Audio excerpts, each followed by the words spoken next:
Наместо детски џагори звук на училишно звонче. На вториот ден од школската година основното училиште Гоце Делчев во центар денеска зјае празно. Во дворот само 10 градежни работници се вршат завршните работи околу изградбата на новата училишна зграда. Градежните работи го одложија стартот на наставата, откако вчера првооделенците беа пречекани со свечена приредба. Денес седат дома. На вториот ден од учебната година, основното училиште Гоце Делчев во општина Центар остана празно.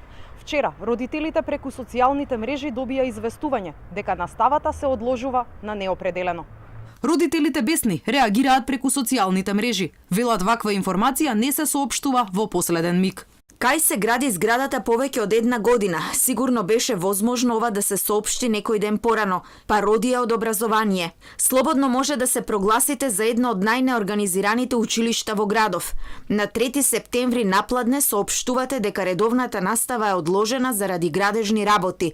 Дали сте сериозни? Од општина Центар соопштија дека пропуштените часови ќе се надокнадат во текот на годината, а во договор со наставниците. Не прецизираат кој ден ќе се отворат училишните врати. Поради неочекувано пролонгирање на градежните работи, учебната година за учениците од Гоце Делчев ќе започне со мало задоцнување од неколку работни денови. За почетокот на учебната година, родителите и учениците ќе бидат навремено известени. Проблеми на стартот од новата учебна година и за учениците од општина Ѓорче Петров. Од ВМРО ДПМН обвинуваат, околу 1000 дечиња останаа без оброк бидејќи општината доцнела со јавната набавка. Ова година учениците од училиштата Димитар Поп Ѓоргиев Беровски, Ѓорче Петров, Мирче Ацев, Страшо Пинџур, Тихомир Милошевски и Јоаким Крчовски за прв пат во последнава деценија учебната година ја започнаа без обезбеден оброк.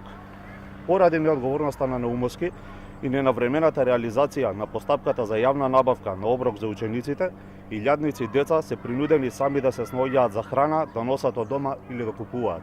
Од општина Ѓорче Петров пак негираат дека набавката на храна доцни.